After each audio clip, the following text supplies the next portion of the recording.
Hello welcome friends. तो हम आज 11th फिजिक्स के चैप्टर 3 के 10 मोस्ट इम्पोर्टेंट सवाल देखेंगे जो कि आईआईटी जेई मेंस जैसे बड़े कॉम्पिटिटिव एग्जाम में भी आए हुए सवाल हैं। तो आइए शुरू करते हैं। तो आपका पहला सवाल है कि किसी निर्दिष्ट दिशा में किसी वस्तु का मेरा मतलब वस्तु की गति को क्या कहा जाता है। तो इसका सही आंसर है वेग। इसका सही आंसर है वेग। और आपका दूसरा क्वेश्चन है कि किसी पिंड का वेग समरूप कहा जाता है जब। तो आपके ऑप्शन है वेग का सिर्फ मान नियत हो, दूसरा ऑप्शन है वेग की सिर्फ दिशा नियत हो, तीसरा ऑप्शन है वेग का मान और दिशा दोनों नियत हो, और चौथा ऑप्शन है वेग का मान और दिशा दोनों परिवर्तनशील हो। तो इसका सही आंसर होगा गा, वेग का मान और दिशा दोनों नियत हो। तो अब हम चलते हैं तीसरे क्वेश्चन की तरफ। तो हमारा तीसरा क्वेश्चन है चाल, दूरी और समय का सही संबंध है। तो इसका सही आंसर है, पहले ऑप्शन बोल देता हूं। तो पहला ऑप्शन है आपका S बराबर T/D, दूसरा ऑप्शन है S बराबर D/T, तीसरा ऑप्शन है S बराबर D/T, और चौथा ऑप्शन है S बराबर D-T।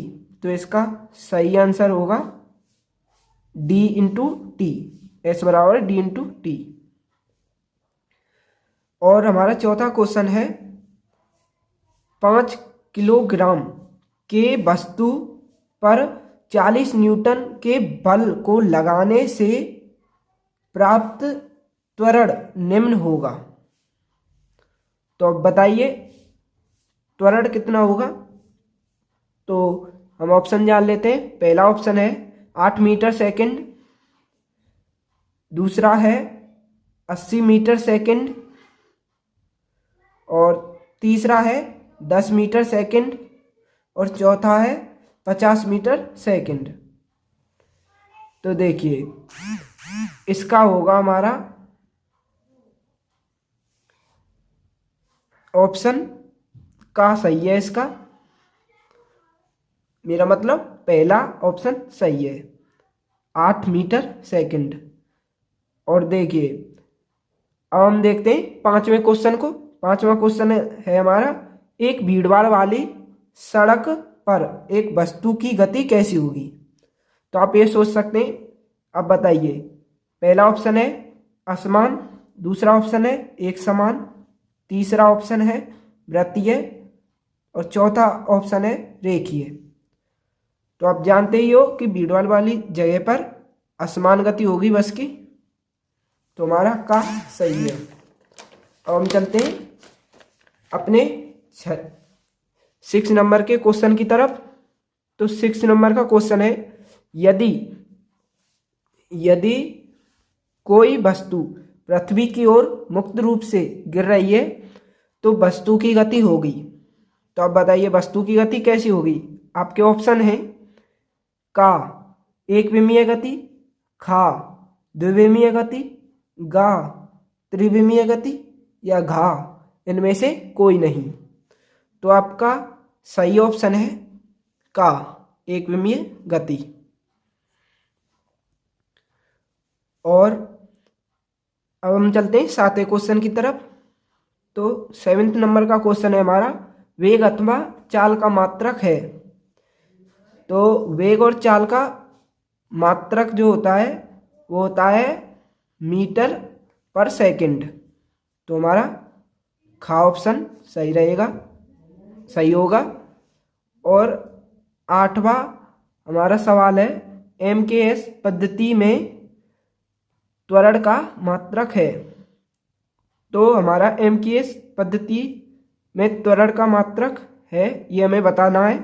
तो हमारे ऑप्शन है, पहला ऑप्शन है मीटर पर सेकंड, दूसरा ऑप्शन है न्यूटन पर मीटर, या तीसरा ऑप्शन है मीटर पर सेकंड स्क्वायर, और चौथा ऑप्शन है किलोग्राम मीटर पर सेकंड। तो इसका सही आंसर होगा मीटर पर सेकंड स्क्वायर। ये आपके क्वेश्चन बहुत ही इम्पोर्टेंट हैं, इन्हें आप एग्जाम के लिए तैयार कर लीजिए। और यदि आपको वीडियो अच्छी लग रही हो तो सब्सक्राइब कीजिए और वीडियो को लाइक कीजिए और अपने दोस्तों को भी शेयर कीजिए। तो अब हम चलते हैं 9वें क्वेश्चन की तरफ। तो 9वें क्वेश्चन है चाल समय ग्राफ का ढाल प्रदर्शित करता है। तो हमारा पहला ऑप्शन है का, चाल, और खा त्वरण, गा विस्थापन, और घा द्वेग। द्वेग आपके सिलेबस में, मेरा मतलब है कि 11th फिजिक्स में है नहीं, तो ये द्वेग तो हो ही नहीं सकता। तो आप सोचिए इन तीनों में से क्या होगा। तो इसका सही आंसर है त्वरण। अब हमारा 10वां और आखिरी क्वेश्चन है जड़त्वीय निर्देश तंत्र में त्वरण ए का मान 0 होगा जब। आपका पहला ऑप्शन है एफ जब 1 से बड़ा हो, दूसरा ऑप्शन है एफ जब 1 से छोटा हो, एफ का मतलब है यहाँ बल, और गा है हमारा, मेरा मतलब गा ऑप्शन है कि एफ बराबर 1, एफ 1 होगा, और घा ऑप्शन है हमारा एफ बराबर 0 होगा। तो देखिए ये आपका बहुत ही इम्पोर्टेंट क्वेश्चन है, तो आप इसे तैयार कर लीजिए। इसका सही आंसर है घा, एफ बराबर 0 होगा। तो फ्रेंड्स हम आपका आज का वीडियो समाप्त करते हैं। तो यदि आपको वीडियो पसंद आई हो तो लाइक कीजिए, सब्सक्राइब कीजिए और वीडियो को शेयर कीजिए। और कल हम क्लास 11th फिजिक्स के चैप्टर 3 सरल रेखा में गति, मेरा मतलब है इसी चैप्टर के लॉन्ग क्वेश्चंस देखेंगे।